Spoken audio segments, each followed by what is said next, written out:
Penguin Random House Audio presents The Two Mrs. Carlyles by Suzanne Rindell. Read for you by Elizabeth Romanski. For Jamie. Prologue. Ghosts. If you asked me a few months ago, do I believe in ghosts, I would have given one of those pragmatic, empirical answers that most people provide when pressed. I might not have said no, perhaps, but neither would I have said yes. All these new doctors, the ones who specialize in the psyche and who administer to the mind, insist there can be no such thing. They are figments of an overactive imagination. After all, women see them 3 times more often than men do. Proof that so-called ghosts are nothing more than flights of fancy. Because women are hysterics, of course. Spiritualists say differently. And while I'm not a worldly girl by any means, I've heard stories about the seances that have grown so popular among the fashionable set. In velvet-curtained parlors all over the city, newfangled electric lights are snapped off, candles are lit, and men and women sit around a table, begging the spirits to knock once for yes and twice for no. It is interesting to note, in most of these cases, that the spirits are more communicative when a bit of coin changes hands. At St. Hilda's Home for Girls, they taught us about the Holy Ghost, but nothing about the spectral kind. I remember, though, once asking Sister Maggie if she believed in ghosts, if she believed they could be real. I can't recall exactly why I was asking. Perhaps, as an orphan, I hoped to someday communicate with the parents I'd known too briefly. Or perhaps I hoped there might be something other than myself to blame for the episodes of misbehavior I got up to. Sister Maggie didn't chastise me for asking such a blasphemous question. Others might have given me lashes. Nor did she insist that the existence of ghosts was impossible. Instead, she simply said, "There are those who believe spirits return to the earth because they cannot rest. They have not finished with their earthly business. Others will tell you that a ghost is a living mind acting out its troubles. Either way, Violet, can't we find it within ourselves to pity the haunted?" Years later, I've come to admire the ambiguity of her reply. Spirits that cannot rest. A living mind acting out its troubles. Sister Maggie didn't see the need to pick one, because one doesn't rule the other out. I've come to understand that ambiguity can likewise describe a simple sentence pared down to its smaller parts, when you can't decide which is the adjective that ought to come first and which is the defining noun. For instance, a murderous accident. An accidental murder. Come to think, if you asked me a few months ago if I believed in ghosts, I would have more likely said no than yes. I'm fairly certain of it. I was not haunted then. 1. Before the great earthquake of 1906, I was not haunted, but it would be inaccurate to say my mind was entirely at peace. From the time I was a small child, I'd suffered from what the sisters called spells, strange, trance-like episodes of which I have no memory. I'd be found, say, with a broken toy, but no understanding of how I'd broken it. I was raised to see these spells as an undesirable flaw in my person. My curse, really. In fact, I have always had reason to believe that my spells had something to do with my winding up in an orphanage.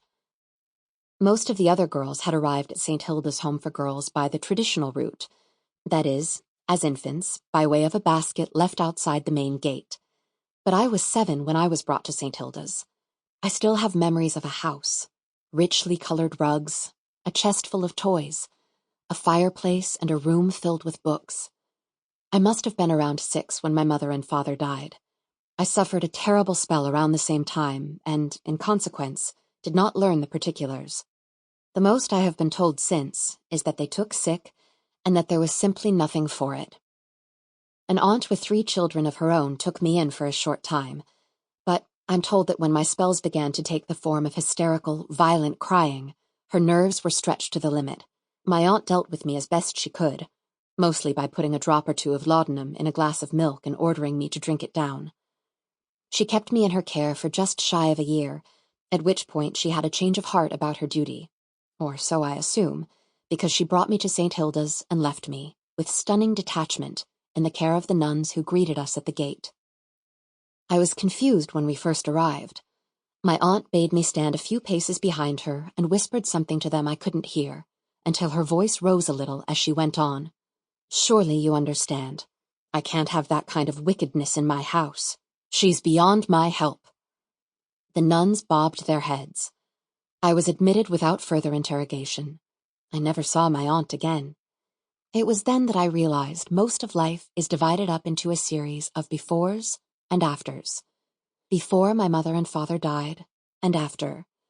Before my aunt brought me to the orphanage, and after. Before I made friends with Cora and Flossie, and after. Before the orphanage caught fire and burned to the ground, and after. Each event marked a sea change and divided my life with a sense of permanence. There was no going back, no reconciling the dichotomy. Even now this feels true, for most San Franciscans will tell you there are two cities, the one that existed before the earthquake and the one that was rebuilt after. What the quake itself did not topple in 1906, the fires raised. Afterwards, the world was hungry for modernization, and eventually the new San Francisco boasted wide streets thronged with automobiles and tourists. The steel-blue waters of the bay began to buzz with pleasure cruises. Modern department stores sprang up in Union Square, their shiny display windows winking in the sun. But the San Francisco that existed before the earthquake was a piece of the Old West, a place that had been slapped together hastily to cater to the needs of the 49ers. Nowhere was this truer than in the infamous neighborhood nicknamed the Barbary Coast, where the sidewalks stank of piss and ale. Even as civilization tried to nudge its way in, the neighborhood still hosted the occasional barbaric shootout. Horses nickered impatiently, tied up outside the area's many saloons. Ragtime and sawdust spilled out of every open doorway. The streets were narrow alleyways frequented by sailors and prostitutes. It was a place where a man might still be shanghaied, kidnapped after falling into a whiskey-induced stupor, only to wake up aboard a ship bound for the Orient and forced into work. Even the fog that rolled into the city during the late afternoons moved as though on the prowl. During our days at the orphanage, Cora, Flossie, and I had only glimpsed the streets of the Barbary Coast a handful of times. I suppose in our initial impressions, we were rather blind to the neighborhood's more unsavory characteristics. We did not notice the stench. We did not observe the hollow, opium-addled gazes of the men and women who walked the streets. Instead, to us, it felt as though the rebellious spirit of the Wild West was still alive, and to our young, foolish eyes, the Barbary Coast appeared an exciting, merry place. We observed what naive girls do. Cora took special note of the colorful, flashy dresses worn by the dance hall girls. Flossie noticed that these girls often jingled with coins. As for me, I noted their laughter, which seemed loud and constant. Surely people who laughed like that were having a gay time. "When we run away," Cora mused, "that's where we'll go. We'll wear bright dresses and dance, and no one will order us about, ever again." Cora hated life at the orphanage. Like all wrongfully imprisoned heroes, she insisted her presence there was a mistake. She ought to have been born to royalty, or, at the very least, a great robber baron. Of course, the way most people reacted to Cora's scarlet hair and striking beauty did not help to disabuse her of this notion. She took to flouting the sisters' rules and obsessively plotting her escape. As Flossie and I were her closest friends, she planned for all three of us to run away together. Cora was full of ambitious dreams, but if there was anyone who might actually see one of Cora's plans to fruition, it was Flossie. She had a knack for shrewd planning. Flossie was slim, narrow-hipped, and as straight as an arrow. She had lank blonde hair, the color of pale straw, a long neck, and very large, very round blue eyes that seemed to take you in one feature at a time, as a bird might. Whenever her eyes lit up in that bird-like way, you could be sure she was making careful calculations. But, as it turned out, it didn't take much plotting for us to run away. when St. Hilda's mysterious... Sample complete. Ready to continue?